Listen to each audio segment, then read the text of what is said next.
On peut s'interroger sur le fait de savoir si la crise sanitaire attise ou non une conscience des inégalités. En effet, différents phénomènes montrent que si le virus frappe de façon égalitaire, les conditions de confinement ont des effets notamment différents en fonction des positions et des situations sociales.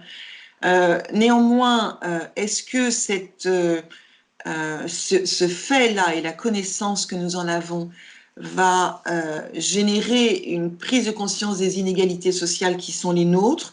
Vraisemblablement oui à court terme, j'ai beaucoup de doutes à moyen et à long terme. Je l'exprimerai comme ça, c'est-à-dire que incontestablement là, il suffit même d'observer autour de nous. On voit par exemple si on a des enfants qui vivent en ville alors que soi-même on vit à la campagne, on a bien conscience que la façon de vivre cette période est différente de la façon dont on peut la vivre nous. On le voit en fonction des types d'habitats, on le voit en fonction du nombre d'enfants qu'on a chez soi, etc. Donc effectivement, les différences, en tout cas, sautent aux yeux. Et du coup, les inégalités aussi, lorsqu'il est question d'inégalités, nous apparaissent. Donc, il y a une sorte de conscience provisoire, ça c'est indubitable, d'autant qu'elle circule dans le débat public.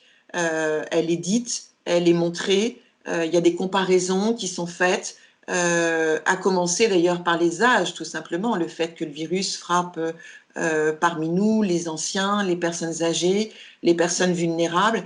Donc au fond, les différences qui existent entre nous, aussi bien sur le plan des âges que sur le plan des positions sociales, qui sont exacerbées par cette pandémie, très clairement apparaissent avec netteté. Et elles sont, je le répète, dites. Elles ont intégré le débat public aujourd'hui. En revanche, je suis beaucoup plus prudente sur la durabilité de cette prise de conscience.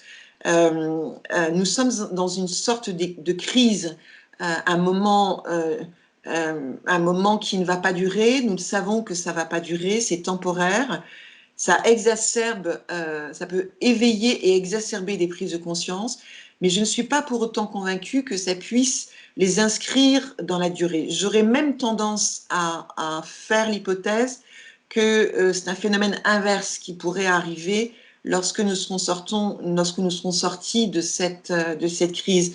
Ça me fait penser à la venue de l'hiver pour les sans-abri ou les personnes qui sont en grande difficulté sociale. Tous les ans en France et j'imagine dans beaucoup d'autres pays européens, tout à coup on a une montée en puissance du thème du sans-abrisme dans le débat public parce que l'hiver arrive. Dès que l'hiver s'est installé et a fortiori dès que les beaux jours reviennent, on n'en parle plus.